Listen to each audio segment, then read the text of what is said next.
আশ-শিরকু ফি উম্মতি আখফা মিন দাবিবিন নামলাতিস সাউদা আলা সাফাতিস সাউদা ফি যুলমাতিল লাইল। আমার উম্মতের ভিতরে শিরকটা হবে কালো রাতে কালো পাথরের উপরে কালো পিঁপড়ার পিলপিল করে চলার গতির চেয়েও ভয়ঙ্কর আমার উম্মতের জন্য। শিরকের পরিস্থিতি এমন, যেমন এই ঘর অন্ধকারে কালো পিঁপড়া কালো পাথরের উপরে চলছে, কেউ বুঝতে পারে না। এর চেয়েও সূক্ষ্ম, এর চেয়েও সূক্ষ্মাতি সূক্ষ্ম ব্যাপার হলো এইভাবে আমার উম্মতের ভিতরে শিরক ঢুকে যাবে, মানুষ বুঝতে পারবে না। আমার ভাইরা, সেখান থেকে আমরা আজকে আলোচনা করছি পৃথিবীর জমিনে প্রথম যে শিরক উৎপত্তি হয়েছে, প্রথম কিভাবে মানুষ শিরকে নিপতিত হয়েছে। আমরা কোরআন এবং হাদিস থেকে কিছু দলিল আজকে দেখার চেষ্টা করব। আসুন আমরা শুরু করছি আমাদের ঘোষিত আলোচনা। আমি আপনাদেরকে বলে রাখি, কবর কেন্দ্রিক শিরকই পৃথিবীর প্রথম শিরক। বাংলা, ভারত, পাকিস্তান কবর কেন্দ্রিক যত ঝামেলা আছে সবগুলো ঠিক। আর এই শিরকটাই পৃথিবীতে প্রথম আবিষ্কৃত হয়েছে, প্রথম উৎপত্তি লাভ করছে। শিরকের অস্তিত্ব প্রথম ধরা দিয়েছে কবর কেন্দ্রিকতার মাঝে। কথায় আছে, আল্লাহ রাব্বুল আলামিন আল কোরআনের ৭১ নম্বর সূরা নূহ এর ২৩ নম্বর আয়াতে বলেন, وَقَالُوا لَا تَذَرُنَّ آلِهَتَكُمْ وَلَا تَذَرُنَّ وَدًّا وَلَا سُوَاعًا وَلَا يَغُوثَ وَيَعُوقَ وَنَسْرًا। এই যে ৫টা নাম এখানে আছে। হযরত নূহ আলাইহিস সালামের আপনারা অনেক ওয়াজ শুনেছেন। নূহ আলাইহিস সালাম তার জাতির কাছে আসছিলেন যখন, ওই নূহ আলাইহিস সালামের জাতি শিরকে মত্ত ছিল। কোন শিরক জানেন? আকাবির পূজার শিরক, কবর পূজার শিরক। নূহ আলাইহিস সালাম বারবার ডাকছে, শেষ পর্যন্ত আল্লাহকে বলছে, আল্লাহ ইন্নী দাওয়াতু কওমি লাইলান ওয়া নাহারা, হে আল্লাহ আমি আমার জাতকে ডাকলাম রাতে দিনে সর্ব অবস্থায়। তারা আমার ডাক শোনে আর কানে আঙ্গুল দিয়ে পিছনে ছুটে পালায়। তাদের কথা কি ছিল? হে মানুষেরা, খবরদার নূহের কথায় লা তাযারুন্না আলিহাতাকুম, তোমরা তোমাদের রবদেরকে ছেড়ে দিও না, পরিত্যাগ করো না।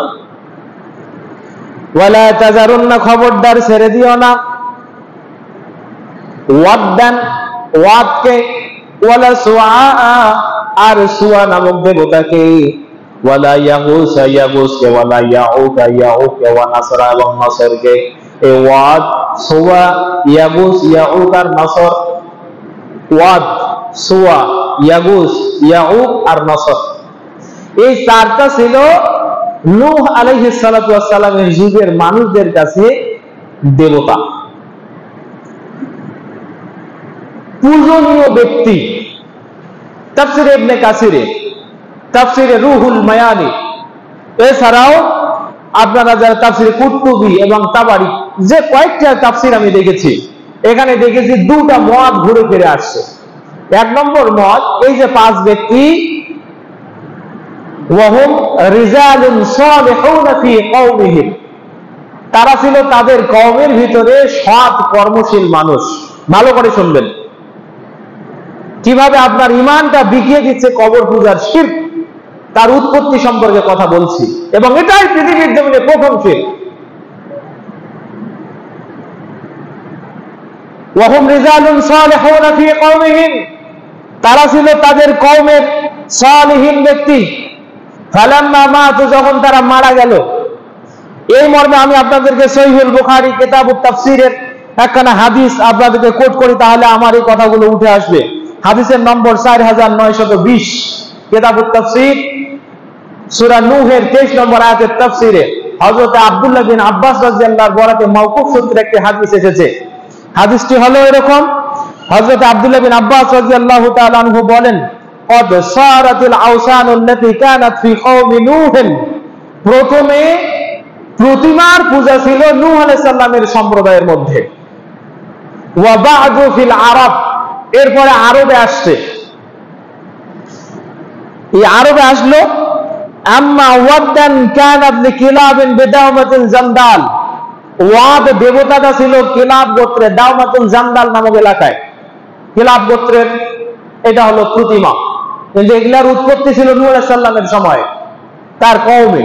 পরে এটা গড়তে গড়তে আরবে চলে আসছে, এবং আরবে 5টা মূর্তি কোন কোন জায়গায় বিস্তার লাভ করছে আব্দুল্লাহ বিন আব্বাস রাদিয়াল্লাহু এই হাদিসে তার ঠিকানা সহ উল্লেখ করছেন। কিলাব গোত্রের দাওমাতুল জান্দাল নামক স্থানে ওয়াদের স্থান। ওয়া আম্মা সুআ কান ইবনে হুযাইল, আর সুআ এই দেবতাটা ছিল হুযাইল গোত্রের। ওয়া আম্মা ইয়াগুস ফাকান ইবনে মুরাদিন সুম্মা লিবানি গুতাইব ফি জাওফি সাদ ফি জাওফি ইনদা সাবা। সাবা গোত্রের একটি পাহাড়ে, এটা ছিল মুদার গোত্রে, মুরাদ গোত্রের, মুরাদ গোত্র, তারপরে সাবা গোত্রের পাহাড়ের পাদদেশে এই হলো ইয়াগুসের স্থান। ওয়া আম্মা ইয়াউক ফাকান ইবনে হামদান, ইয়াউক নামক এই দেবতাটা ছিল হামদান গোত্রের। ওয়া আম্মা নাসর ফাকান ইবনে হিময়ার জিলকালা, জিলকালা হিময়ার নামক গোত্রের পূজনীয় দেবতা ছিল নাসর। তাহলে এই যে 5টা এলাকা গোত্রের নাম সহ হযরত আব্দুল্লাহ বিন আব্বাস রাদিয়াল্লাহু তাদের থাকার জায়গা আগে বললেন, তারপরে বলছেন শোনো, আসমাউ রিজালিন সালিহিন মিন কওমি নূহ, এই যে 5টি নাম ওয়াদ, সুয়া, ইয়াগুস, ইয়াউক আর নাসর, এই 5টি নাম এটা হলো নূহ আলাইহিস সালাতু ওয়াস সালামের কওমের 5 জন সালিহিন ব্যক্তির নাম। কি হয়েছে? ফালাম্মা হালাকু, যখন তারা মারা গেল, আওহাস শাইতানু ইলা কওমিহিম, নূহ আলাইহিস সালাতু ওয়াস সালামের সম্প্রদায়কে শয়তান এসে বলল, আমসিবু ইলা মাজালিসিহিম আল্লাতী কানু ইয়াজলিসুনা আনসাবা, এই মানুষেরা তোমরা এরা যে জায়গায় বসতো, যে জায়গায় তাদের খ্যাতি ছিল, ওই জায়গাতে এদের মূর্তি বানাও। নাউজুবিল্লাহ বলেন। যখন এই 5 জন মানুষ মারা গেল, আমি বলছি না ভাই, আব্দুল্লাহ বিন আব্বাস রাদিয়াল্লাহু বলছেন, সহিহুল বুখারীর হাদিস, হাদিস নম্বর আপনাকে বলছি। এই 5 জন মানুষ যখন মারা গেল, শয়তান এসে বলছে, এই তোমরা এই 5 জন যে জায়গাটাতে খ্যাতি অর্জন করছে, যে জায়গায় তারা বর্তমানে তাদের খানকা, তাদের বাড়ি, এই বাড়িতে তোমরা তাদের মূর্তি বানাও। ফাফালু, তারা শয়তানের কুমন্ত্রণা মতো মূর্তি বানাইলো, কিন্তু যখন বানাইলো তখন ফালাম তুবাদ, তখন তাদের ওই মূর্তিদের ইবাদত করা হতো না। যারা বানাইলো তাদের মূর্তি, তারা কিন্তু তাদের ইবাদত করে নাই। তাহলে কি হয়েছে? ইজা হালাকা আউ উলাইকা, যখন এই মূর্তি বানানোওয়ালা মানুষগুলো মারা গেল, তখন ওয়া তানাসাকাল ইলমু, কি কারণে মূর্তিটা বানা হয়েছে সেটা যখন মানুষ বিস্মৃত হয়ে গেল, মানে কয়েক প্রজন্মের মানুষ চলে গেছে, মূর্তি এখনো আছে, যারা বানাইলো, যারা জানে কেন বানাইলো, এই সব মানুষ শেষ। ফাউবিদাত, তখন তাদের ইবাদত করা শুরু হয়ে গেল। আচ্ছা, আপনারা কি বুঝছেন? এই 5টি মানুষ হযরত আব্দুল্লাহ বিন আব্বাস রাদিয়াল্লাহু বলছেন, রিজালুন সালিহুন মিন কওমি নূহ, তারা হচ্ছে নূহ আলাইহিস সালামের কওমের সৎ আমলকারী মানুষ। তাফসীরে ইবনে কাসিরে আরো একটি মত এসেছে, সে মতটি হলো তারা তাদের কবরগুলোকে সাজালো, সজ্জিতকরণ করলো। ওই 5টা মানুষ যে জায়গায় কবর দিছে, তাদের কবরগুলোকে সজ্জিতকরণ করলো। সজ্জিতকরণ করে তারা মনে করলো ওয়াহুম মুকাররাবুনা ইলাল্লাহ, এরা হলো আল্লাহর নৈকট্যশীল মানুষ, তাই তারা তাদেরকে ওসিলা করে আল্লাহকে ডাকা শুরু করলো। মানে তাদের ওসিলায় আল্লাহকে ডাকে, তাদের কাছে বলে যে আমার এই অভাব, আপনি আল্লাহর কাছে বলেন, আল্লাহ আমাকে দেন। এই যে পূজার সিস্টেম, এইভাবে চলে আসলো আরব পর্যন্ত। সম্মানিত উপস্থিতি, তাহলে সূরা নূহের 23 নম্বর আয়াত এবং আব্দুল্লাহ বিন আব্বাস রাদিয়াল্লাহু সহিহুল বুখারী তাফসীরে কিতাবুত তাফসীরের 4920 নম্বর আয়াতের হাদিসের মাধ্যমে স্পষ্ট প্রমাণ হলো এই পৃথিবীর জমিনে হযরতে নূহ আলাইহিস সালামের জাতি প্রথম কবর পূজা নামক শিরক শুরু করছে।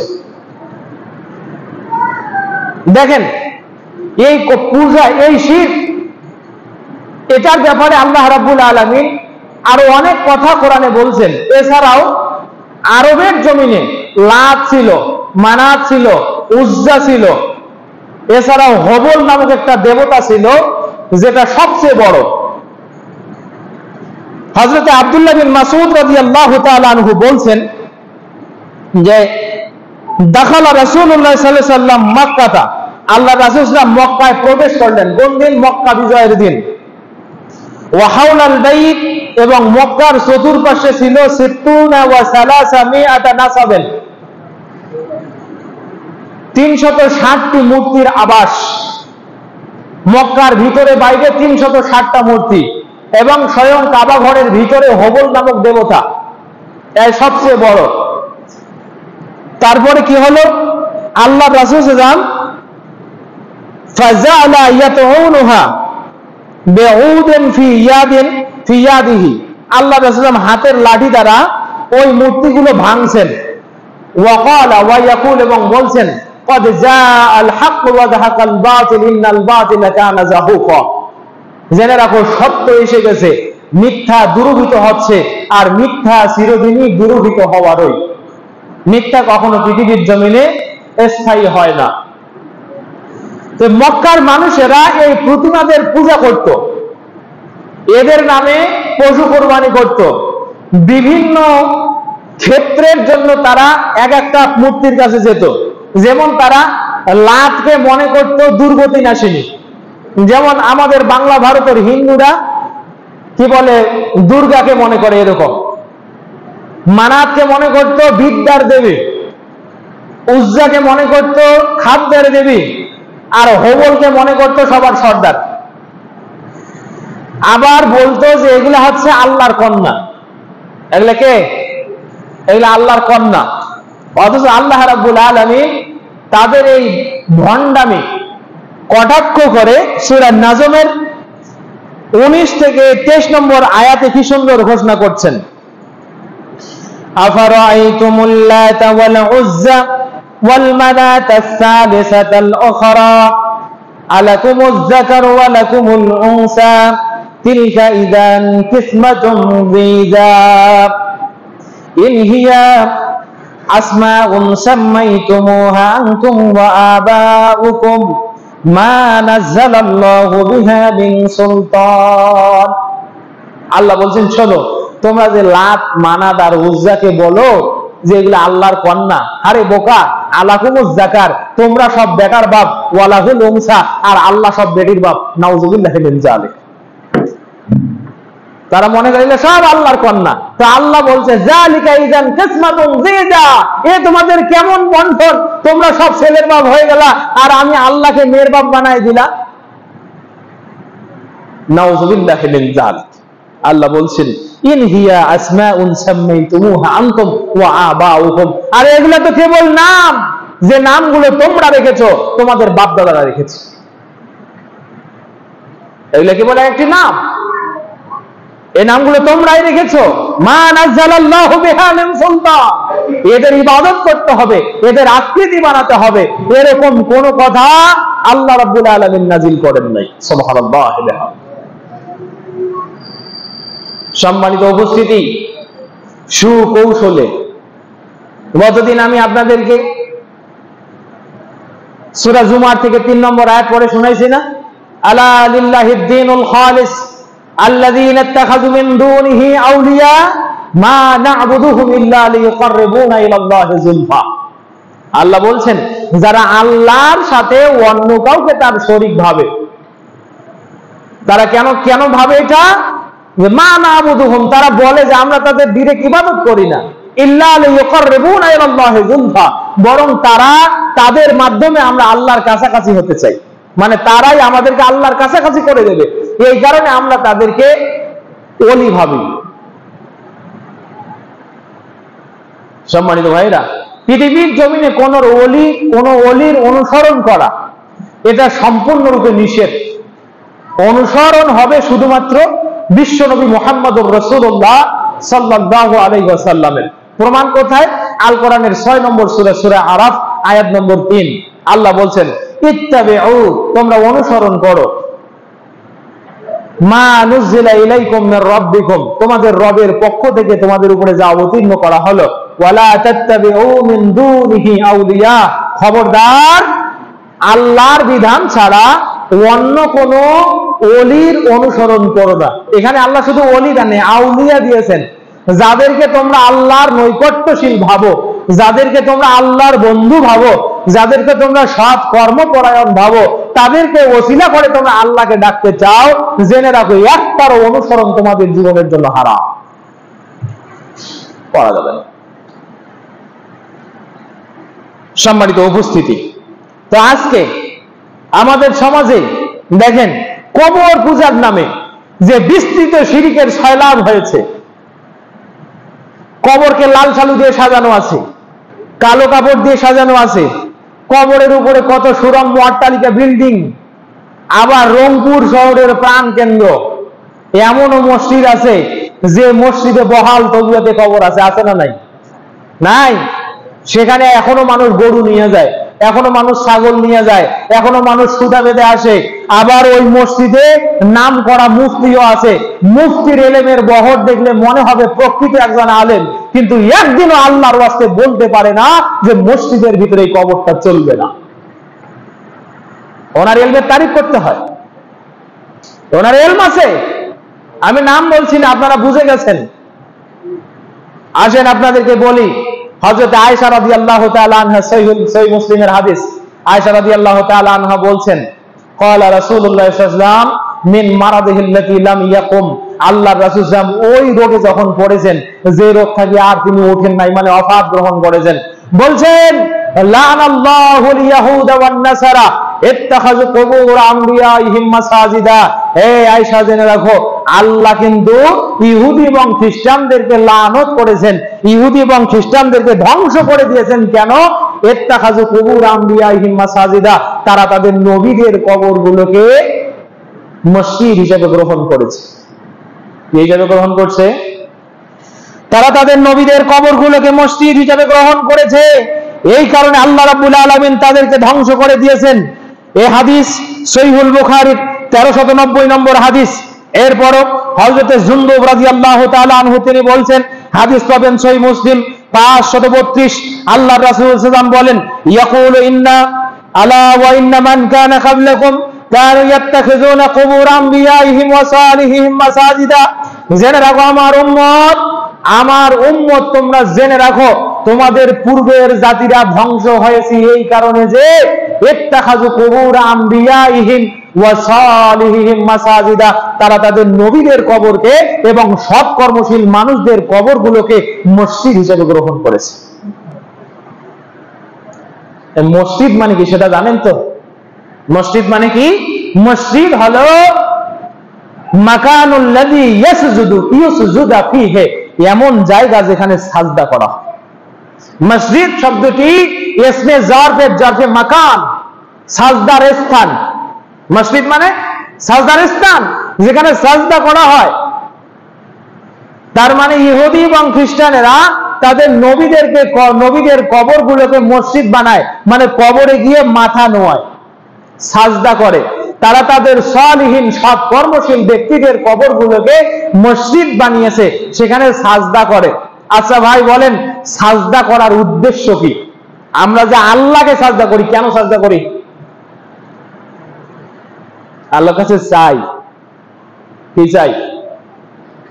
আমাদের জীবনের প্রয়োজন যেটা, সেটা আল্লাহর কাছে চাই। গতদিন বলছি না, হযরতে কি জানো ইমাম ইবনে তাইমিয়া রাহমাহুল্লাহ বলছেন, জুলুম হলো ওয়াজউশ শাইই আলা গায়রি মাওদিহি ওয়া মান আবাদা গায়রিল্লাহ ফাকাদ ওয়াজাআল ইবাদাতা লিগায়রি আহলিহা। কোন ব্যক্তি যদি আল্লাহ ছাড়া অন্য কারো ইবাদত করে, তার মানে বোঝা গেল যে ইবাদত আল্লাহ পাওয়ার দরকার, সেই ইবাদত সে আল্লাহকে না দিয়ে অন্য কারো জন্য নির্দিষ্ট করে দিল। যখন সাজদা কবরে হয় তখন কিন্তু সাজদা আল্লাহর কাছে যায় না, সাজদা ওই কবরবাসীকে করা হয়। আজও দেখেন বিশ্ব মুসলিম, আপনাকে বলছি, আপনি তো সেই পীরের ভক্ত, আপনি তো ওই পীরকে এখনো বড় হুজুর করে সালাম করেন দূর থেকে। আহলুল হাদিস মসজিদে সালাত আদায় করেন, আহলুল হাদিস আলেমের কথা শোনেন, আবার বাইরে গিয়ে ওই আহলুল হাদিস আলেমদের নামে টিপ্পনি কাটেন। আবার মনে করেন আমার মসজিদের হুজুর তো বাচ্চা হুজুর, এখনো দাড়ি কাঁচা, এখনো ছোট হুজুর, ওই হুজুর তো বড় হুজুর, লম্বা দাড়ি, বড় পেট, এক পেটে 3 চেয়ার বোঝাই। তো সেই হুজুর যা বলে সেটা ঠিক না হলে কি আমার এলাকার হুজুরের কথা ঠিক হবে? আর আপনার হুজুরের শব্দ কবর থেকে তার বাপের পা ছেড়ে দিয়ে উঠে আসলো, সেটা আপনার মনে পড়ে না? স্পষ্ট শিরক। কবর পূজার নামে বাংলাদেশে যত ভণ্ডামি চলছে সবগুলো শিরকের আখড়া। জেনে রাখেন, আল্লাহর কসম করে বলছি, বাংলাদেশ যদি ইসলামী হুকুমত চালু থাকতো তাহলে শেখ মুজিবের মূর্তি ভাঙ্গার আগে কবর ভাঙ্গা হতো। শেখ মুজিবের মূর্তি ভাঙ্গার আগে কবরগুলোকে ভেঙে ফেলা হতো। তার কারণ শেখ মুজিবের মূর্তি বাংলাদেশে চালু হয়েছে, আমরা চাই না ওটাও মূর্তি, একটা সময় ওটারও ইবাদত করা হবে, কিন্তু এখন অন্তত কেউ শেখ মুজিব সহ অন্যান্য যত মূর্তি বাংলার জমিনে এই যে চিত্রিত করা হয়েছে এগুলার পায়ে সাজদা করা হয় না। কিন্তু তোমার বাড়ির পাশে যে পীরের নামে কবর, ওই কুত্তাসার মাজার, ওই কালুসার মাজার, লালুসার মাজার, আমি ওই যে রংপুর দিয়ে হাঁটি, ওখানে কি একটা মাজার যেন আছে, মানে এমন একটা বিস্তৃত নাম ওই মাজার, ওখানে দেখেন একদিন কেউ কাঁঠাল এনে রাখে, কেউ মুরুগ এনে রাখে, এগুলোতে সাজদা করা হয়, এই কবরগুলোতে সাজদা করা হয়। তার মানে বোঝা গেল বর্তমান জ্যান্ত শেখ মুজিবের মূর্তির চেয়ে এই কবরটা বাংলাদেশের মুসলমানের জন্য বেশি ক্ষতিকর।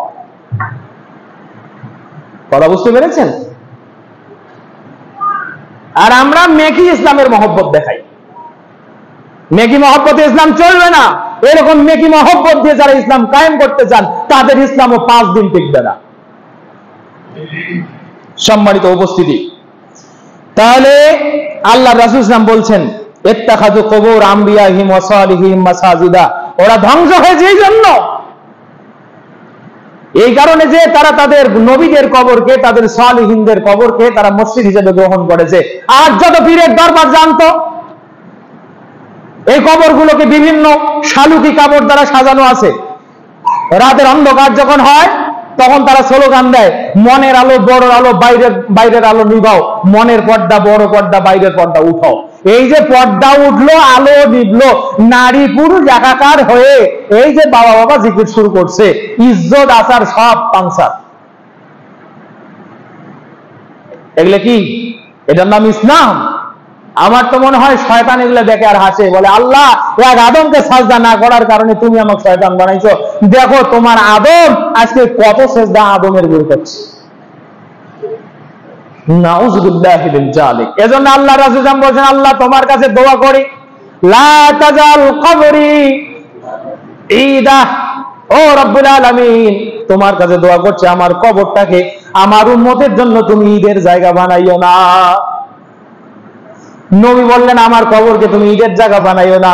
ওরা ওদের বাবার কবরকে ঈদের জায়গা বানাইলো, ওরসের নামে সাজদার নির্দিষ্ট একটা স্থান দিন তারিখ ঠিক করে নিল। শোনেন, আপনাকে বলি, পৃথিবীর জমিনে সবচেয়ে ভালো মানুষ, উত্তম মানুষ, শ্রেষ্ঠ মানুষ, সমস্ত উত্তম চরিত্রের আধার যিনি, তার নাম বিশ্বনবী মুহাম্মদ সাল্লাল্লাহু, সবচেয়ে আল্লাহর নিকটবর্তী তিনি, তাই নয় কি? সবচেয়ে নিকটবর্তী। আল্লাহ বলছেন, ওয়াকাযালিকা শারিআল আমর, হে নবী আপনাকে দিন প্রণেতা বানিয়েছি আমি।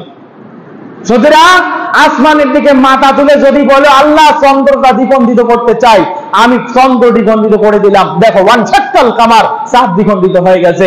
আসমানের দিকে মাথা বাড়িয়ে যদি তুমি বলো আল্লাহ আমি 1 কোটি বছর পৃথিবীর জমিনে বেঁচে থাকতে চাই, আমি তোমাকে হায়াত দিয়ে দেব, হে নবী তোমার মাথার কাছে গোটা জমিনের সমস্ত রিজিকের ধন ভান্ডারের চাবিকাঠি দিয়ে দিলাম, চাইলে ব্যবহার করতে পারো। আল্লাহ নবী বলেন, না আল্লাহ আমি তোমার সাথে সাক্ষাৎটাকে বেশি প্রিয় মনে করি।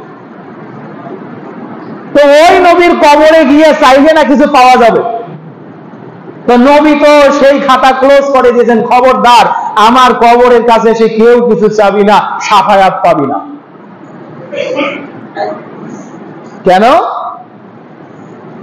নবীর কবরে যদি কিছু চাওয়া না যায়, নবীর কবরে গিয়ে যদি সাজদা করা না যায়, নবীর কবরকে যদি ঈদের জায়গা বানানো না যায়, তাহলে পৃথিবীর সলিমুদ্দিন, রহিমউদ্দিন আর যত ধরনের এগুলা মরে গিয়ে পড়ে আছে, এরা কোথাকার কি হলো যে ওদের সন্তানেরা আবার তাদের নাম দিয়েছে জাহাজ বাবা।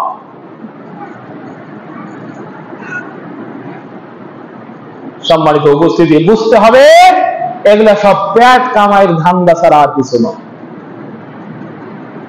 আসেন আল্লাহ নবী কি বলছেন কবর সম্পর্কে।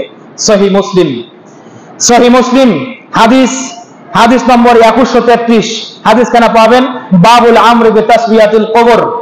হযরত আবিল হাইয়াজ আল আসাদি قال قال لعلي ابن ابي طالب, আবু তালেব রাদিয়াল্লাহু আউল হাইয়াজ আল আসাদিকে বলছেন, হাইয়াজ আল আসাদি, আল্লাহ উবাসুকা আলা মা বাসানি রাসূলুল্লাহ, হে হাইয়াজ, তখন তিনি খলিফা, আলী রাদিয়াল্লাহু তখন খলিফা, বলছেন হাইয়াজ, আমি কি তোমাকে ওই কথার উপরে প্রেরণ করব না মুসলমান রাষ্ট্রের প্রদেশে, রাষ্ট্রের বিভিন্ন প্রান্তে যে কথা আল্লাহর নবী আমাকে বলে প্রেরণ করেছিলেন, সেটা হলো আল্লাহ তাদা তিমসালান ইল্লা তামাস্তা, হে আলী, যখনই কোনো মূর্তি পাবে মূর্তিগুলো ভেঙে চুরমার করে দেবে, ওয়ালা কবরান মুশরিফান ইল্লা সাওয়াইতা, আর যখন কোনো উঁচু কবর পাবে উঁচু কবরটা ভেঙে জমিনের সমান করে দেবে। এই হারামখোরেরা, তোমরা দেখো তো সহিহ মুসলিমের এই হাদিসটা তোমাদের কাছে জয়ীফ মনে হয় নাকি?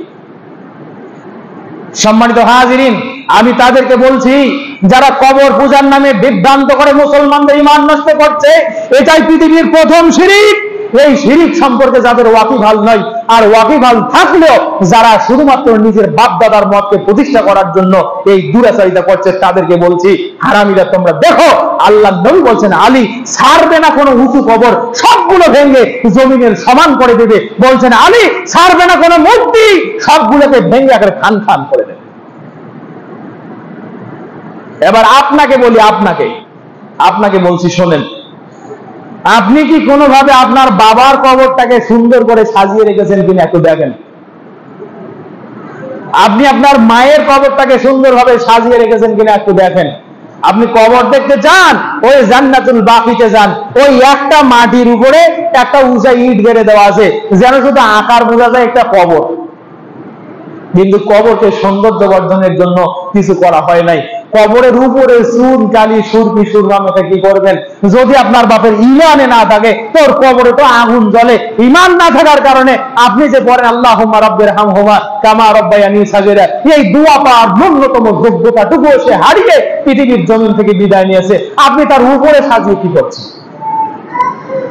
আল্লাহ আমার মসজিদ থেকে যত মুরব্বিয়ানে কেরাম কবরস্থ হয়েছে, সকলের কবরগুলোকে ঈমান থাকা শর্তে তুমি জান্নাতি কবর হিসেবে কবুল করো। রব্বুল আলামিন তোমাকে সাক্ষী রেখে বলছি।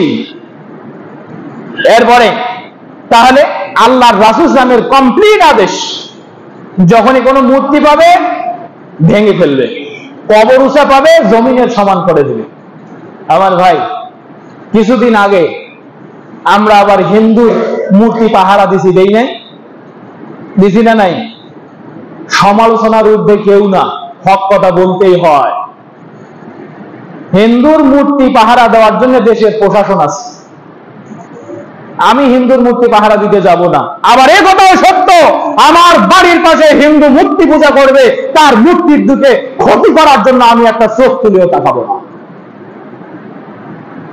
আমি যেমন ওটা পাহারা দিতে যাব না, উৎসব পালন করতে যাব না, তেমনি ওর কোনো ক্ষতি হোক এটাও আমি মন থেকে চাইবো না। তার কারণ আল্লাহ রাব্বুল আলামিন সূরা জুমারের 29 নম্বর আয়াতে বলছেন, হে নবী, কুল আল হাক্কু মির রাব্বিক, সত্য তোমার রবের পক্ষ থেকে, ফামান শাআ ফালিউমিন, যে চায় এই সত্য মেনে নাও, ওয়া মান শাআ ফালিয়াকফুর, আর যে না চায় সে কুফরি করো। হেদায়েত কি আপনার হাতে, আমার হাতে? আপনি চাইলে কাউকে পিটিয়ে হেদায়েত দিতে পারবেন না, বরং ওয়াল্লাহু ইয়াহদি মান ইয়াশা আও মান আনাবা ইলাইহি, আল্লাহ তাকে হেদায়েত দেন যে আল্লাহর দিকে ঝুঁকে থাকে। সম্মানিত হাজিরিন, এজন্য বলছি তাহলে মূর্তিকে আশ্রয় দেওয়া, মূর্তির পূজা করা, কবরকে আশ্রয় দেওয়া, কবরের পূজা করা সম্পূর্ণরূপে ইসলামে নিষিদ্ধ। হারাম হারাম হারাম করলে ঈমান থাকবে না, চলে গেছে।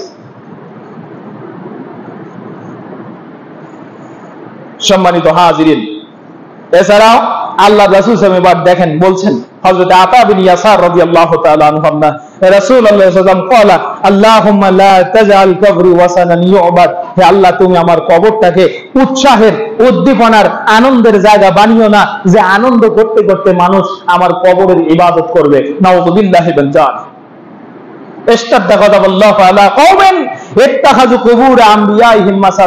আল্লাহ নবী বারবার ঘুরে ঘুরে একই কথা বলছেন। আল্লাহ কিন্তু ওই কওমের প্রতি খুব নারাজ, খুব গোসা, এখন বেশি বেশি গোসা। আল্লাহ গড়গড় করে রাগের প্রকম্পতা উঠে গেছে। আল্লাহ রাগ করে আছেন, গোসা হয়েছেন ওই কওমের প্রতি যারা তাদের নবীর কবরকে সাজদার স্থান বানিয়ে দিয়েছে। আরে নবী বলছেন নবীর কবরকে সাজদার স্থান বানানো যাবে না, আর তুমি বেটা তোমার বাপের কবরকে সাজদার স্থান বানিয়ে দিয়েছে। আর বড়াই করছো আমার বাবা এই দেশে ইসলামের উত্তরসূরি, ইসলামের পূর্বসূরি। আমার বাবা না হলে এই দেশে ইসলাম আসতোই না। তারা যদি যেটা করেছেন আমরা তাদের জন্য দোয়া করি, আল্লাহ তাদেরকে যা যায় খায়ের দান করুক। কিন্তু এটার নামে তাদের কবরে আজকে যা হচ্ছে, এটার জন্য দায়ী তারা নয়, এটার জন্য ওই ভুড়িয়ালা এবং তার গংরাই দায়ী থাকবে। এবং আল্লাহ কিয়ামতের ময়দানে পুঙ্খানুপুঙ্খরূপে এই হিসাবও নেবেন। তার কারণ আল্লাহ বলছেন, সুম্মা লা তুসআলুন্না ইয়াওমাইযিন আনিন নাঈম। শোনেন সম্মানিত উপস্থিতি, আমি আজকে আলোচনাটা শেষ করব। এরপরে যারা জাদুবিদ্যা, যারা জাদু করেন, জাদু করা শিখ, কালো বান, জাদু টোনা, এগুলা করা শিরকি কাজ। এবং আল্লাহ রাসূল শুধু যারা করে তারা তো মুশরিক, যারা কোন জাদুকরের কাছে যায়, মান আতারাফান ফাসাদ্দাকাহু, কোন জাদুকরকে যদি কেউ বিশ্বাস করে, গণকের কাছে যদি যায়, কেউ যদি গণককে বিশ্বাস করে, লাম তুকবাল সালাতাহু 40 লাইলা, ওই বিড়ি খাওয়া মানুষের শাস্তির মতো আরো শাস্তি, 40 দিনে আর কোন ইবাদত কবুল হবে না। 40 দিনের কোন ইবাদত কবুল হবে না। শোনেন, জাদুবিদ্যাটা ছিল সুলাইমান আলাইহিস সালামের যুগে। ওই সময়ের মানুষ খুব জাদুকর ছিল এবং জিনরা এই জাদুবিদ্যা মানুষকে শিখিয়ে দিত। বর্তমান সময়েও মানুষ জাদুবিদ্যা চর্চা করে এবং এই জাদুর প্রভাবে অনেক মানুষ রুগ্ন হয়ে পড়ে আছে। ওই রংপুর নিয়ে যাবেন মেডিকেলে অথবা ডায়াগনস্টিক সেন্টারে, ওর রক্ত টেস্ট, তারপরে প্রসাব, পায়খানা, কলিজা, পেট যা আছে সব পরীক্ষা হয়ে গেল, কোনো রোগ নাই, অথচ লোকটা রোগে রোগাতুর হয়ে আছে। এরকম কিছু কিছু ক্ষেত্রে আমরা দেখতে পাই যারা জাদুর প্রভাবে আক্রান্ত। এবং স্বয়ং বিশ্বনবী মুহাম্মদ সাল্লাল্লাহু আলাইহি সাল্লামকে লাবিদ বিন আসিম নামক এক মুনাফিক বেঈমান মুশরিক আল্লাহ নবীর জাদু করেছিলেন। তখন আল্লাহ তাআলা এই জাদুর প্রভাব থেকে মুক্ত হওয়ার জন্য আল্লাহ রাসূল সাল্লাল্লাহু আলাইহি সাল্লামকে আল্লাহ তাআলা মুআউযিজাতাইন দিয়েছেন, সূরা নাস আর সূরা ফালাক দিয়েছেন। এখানে 11টি আয়াত আছে।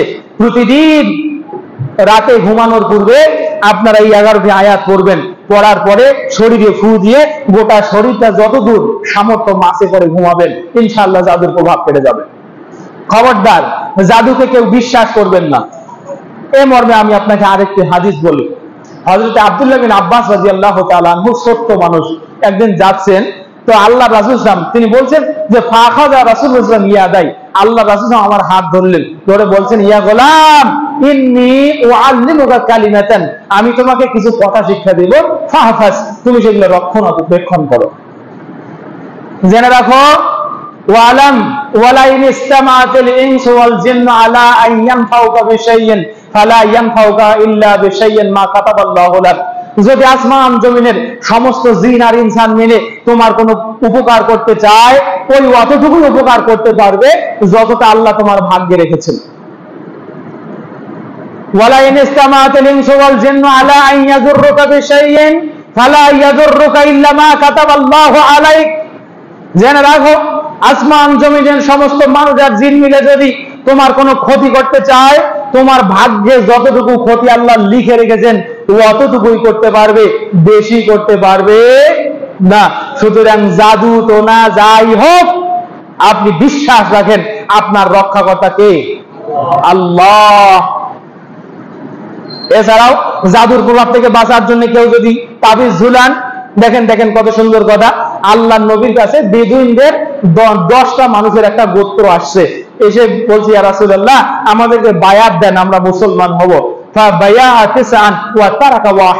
আল্লাহ রাসূল 9 জনকে বায়াত দিলেন, একজনকে ছেড়ে দিলেন যে না, ওকে বায়াত দেওয়া যাবে না।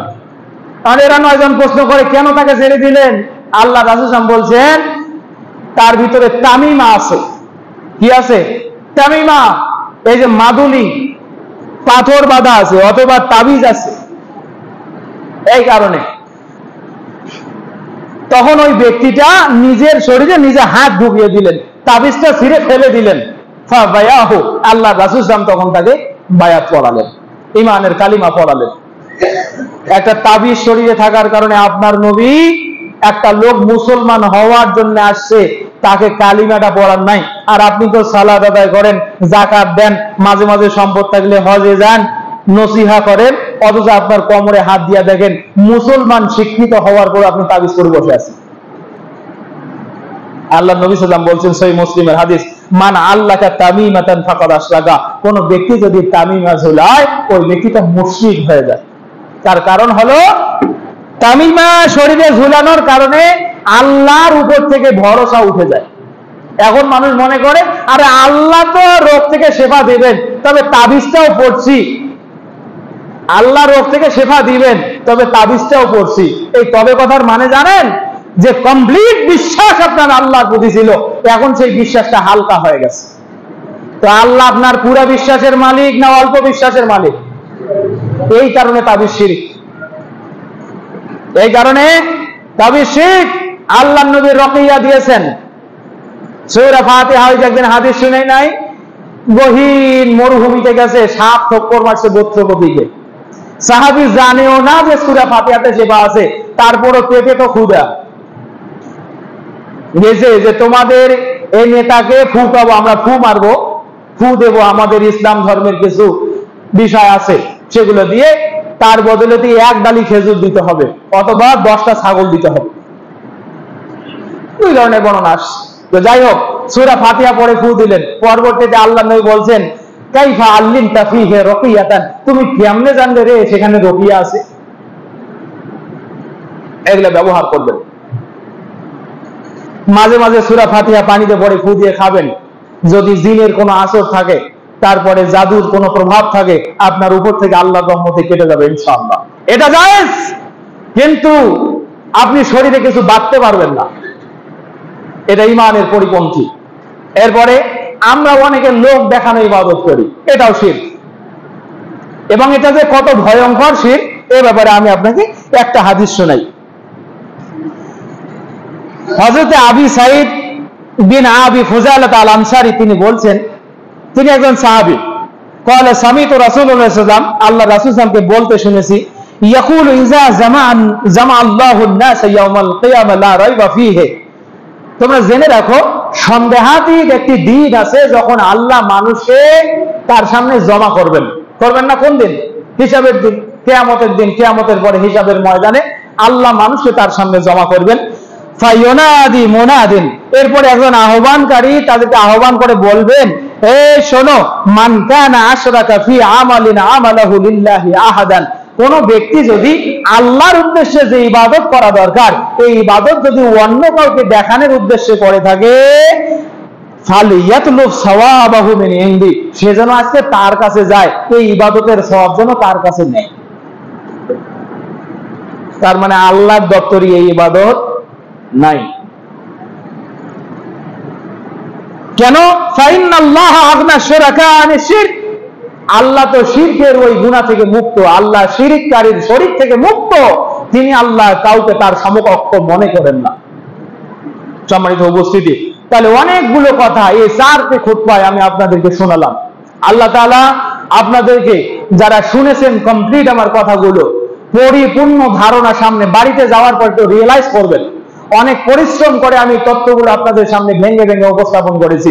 আপনারা রিয়েলাইজ করবেন কখনো কোনো শিরকের বেধি যেন আপনার হৃদয়ে বসবাস না করে। আমি আপনাদেরকে এবার একটা সুসংবাদ শোনাবো। আজকে যে হাদিসটি সহিহ মুসলিমের 199 নম্বর হাদিস যেটা আমি তেলাওয়াত করছি, আল্লাহ রাসূল সাল্লাল্লাহু আলাইহি ওয়াসাল্লাম বলছেন, হযরত আবু হুরায়রা রাদিয়াল্লাহু তাআলা আনহু বর্ণনা করেন, এই হাদিসখানা পাবেন মিশকাতুল মাসাবি কিতাবুদ দাওয়াত ফসলুল আউয়ালের 1ম নম্বর হাদিস এবং সহিহ মুসলিম 199 নম্বর হাদিস। আল্লাহ রাসূল সাল্লাল্লাহু আলাইহি ওয়াসাল্লাম বলছেন, লিকুল্লি নাবিয়্যিন দাওয়াতুন মুস্তাজাবাতুন, হে আমার উম্মতেরা জেনে রাখো, প্রতিটা নবীর জন্য একটা কবুলযোগ্য দোয়া আছে। ওয়া কুল্লু নাবিয়্যিন ওয়া তাআজ্জালা কুল্লু নাবিয়্যিন দাওয়াতাহু, আর সব নবী পৃথিবীর জমিনে থাকা অবস্থায় তার এই কবুলযোগ্য দোয়াটা আল্লাহর কাছে করেই ফেলেছে। ওয়া আনা ইখতাবাতু দাওয়াতি শাফাআতাল লিউম্মতি, বলেন আল্লাহু আকবার। আমি আমার এই কবুলযোগ্য দোয়াটা রেখে দিয়েছি, কিয়ামতের ময়দানে আমি আল্লাহকে বলবো, আল্লাহ আমার উম্মতের জন্য আমি শাফাআত করতে চাই, আমার এইটাই বড় দোয়া আমি কিয়ামতের জন্য রেখে দিয়েছি, আমি আমার উম্মতের জন্য শাফাআত করব। ফাহিয়া নাইলাতুন ইনশাআল্লাহ, আমার এই দোয়া আমার প্রতিটা উম্মতের কাজে আসবে ইনশাআল্লাহ। আল্লাহর নবী বলেছেন ইনশাআল্লাহ, আমার এই শাফাআত প্রতিটা উম্মতের কাজে আসবে ইনশাআল্লাহ। মান মাতা লা ইউশরিক বিল্লাহি শাইআ, শুধু ওই ব্যক্তি ব্যতীত যে ব্যক্তি আল্লাহর সাথে শরীক করে মৃত্যুবরণ করেছে সে ছাড়া। কি বুঝলেন? তার মানে যে শরীক করলো, যার মনের ভিতরে শিরকের বেদি আছে, ও যদি তওবা না করে মারা যায়, আল্লাহর নবীর শাফাআতের এই যে বড় দোয়া, বড় করুণা, এটা সে পাবে না। এরপরে হযরত আব্দুল্লাহ বিন আব্বাস রাদিয়াল্লাহু বলছেন, আল্লাহ রাসূল মুহাম্মদ সাল্লাল্লাহু আলাইহি ওয়াসাল্লাম বলেন, আল্লাহ তাআলা বলেছেন, মান আলিমা আন্নী যু কুদরাতুন আলা মাগফিরাতিজ যুনুব, হে সাহাবীরা জেনে রাখো, আল্লাহ বলেছেন হাদিসে কুদসি, আল্লাহ বলেছেন আমার বান্দা যদি জানে যে আমি ক্ষমা করার অধিকার রাখি, আমি ক্ষমা করার ক্ষমতা রাখি, আমি ক্ষমা করনেওয়ালা বান্দা যদি শুধু মুখে এটা স্বীকৃতি দেয়, তা গাফারতু লাহু ওয়ালা উবালি, তার সমস্ত গুনাহ আমি মাফ করে দেব, মা লাম ইউশরিক বি শাইআ, সে যদি আমার সাথে শুধু কাউকে শরীক না করে। আল্লাহ রাব্বুল আলামিন আমাদেরকে ক্ষমা করুন, শিরকের গুনাহ থেকে আমাদেরকে মুক্ত করুন। আল্লাহুম্মা আমিন।